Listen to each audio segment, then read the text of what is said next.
6.4% rise in half-year profits, thanks largely to a sharp growth in data revenue. Its data revenue rose by 33% in the 6 months ended September. The mobile giant has put its good fortunes down to its investment in its networks and good customer management.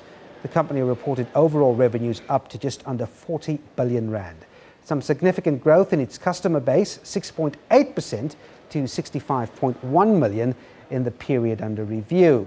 Now, in the rest of Africa, Vodacom's revenue grew in double digits, up over 12%, with that market in particular now representing over 21% of total group revenue. The company is still holding thumbs that once regulatory processes are out of the way, a strategic tie-up with Neotel will happen.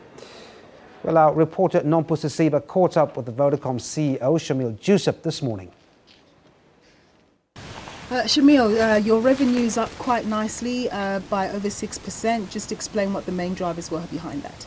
I think the big drivers have been, firstly, the contribution from South Africa. So very good recovery in South Africa, very, very strong data growth coming through.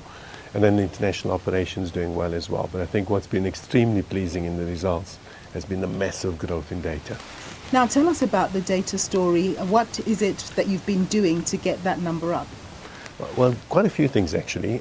It's been a four-pronged strategy, if you like. The first thing has been to invest heavily into the network. So we've been investing, we invested 8.7 billion last year in South Africa, another 8.7 billion this year. And so it's been a massive increase in the capital investment. And so what we've done is rolled out more 3G coverage, more 4G coverage. We're now sitting at 98% 3G coverage, 99.5% 2G coverage, and 48% 3G coverage. And so that's been extremely good. So it was increasing the addressable market, if you like. The second thing is the device. So we've been pushing a lot more devices into the market.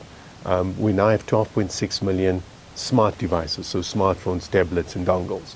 And that's been really good. So that's up 31%.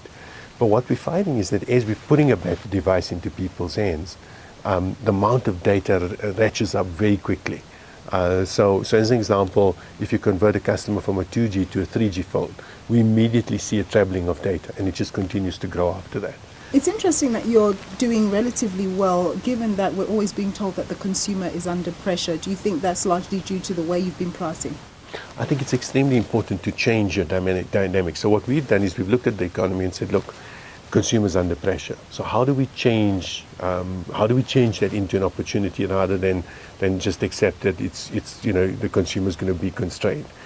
And I think when the consumer becomes more under pressure, two things happen. One, he becomes more price sensitive on the one side, and secondly, he consumes more hand to mouth, if you like, especially at the lower end of the market.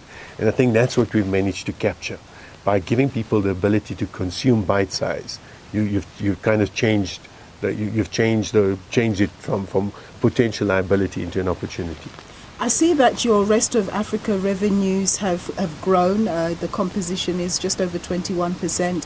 What are your ambitions in that regard in terms of the revenue split that you want to achieve in terms of South Africa vis-a-vis the rest of the continent? Well, we'd like to get to 30% of our revenue basically in the next 3 years coming from our international operations. So I think we're doing quite well in terms of achieving that goal.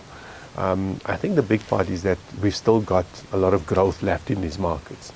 And data growth is still very low at 42% of customers only using data in the international market. So there's still a big opportunity to further accelerate, both from a coverage perspective still, but also from a 3G, 4G data growth perspective. So I think there's a lot more that we can do to continue to grow those numbers. The Neotel story, what is happening with that? Well, we actually, this week, there's a case with ICASA, and it's being reviewed, where there's been an application that the ICASA decision be reviewed, let me put it that way. So that's happening this week. And then on the 23rd to the 11th of December has been set aside for the Competition Tribunal hearings. So I think the good news is there's an end in sight, but we still have to see it through. So hopefully by the end of the tribunal process, we'll know exactly where we stand. Are you optimistic of a positive result? We are, and I think we've invested a lot of time into it, and I think the benefits for the consumer is extremely clear, and I think South Africa is under-indexing in its fixed penetration. We're at below 7% fixed penetration. Developed nations are sitting between 75 and 100%. So if we want to play in that space, we need the infrastructure to be able to do it, to be a world competitor. And part of that is obviously developing both the fixed and mobile infrastructure in the country. Thank you, sir. Pleasure.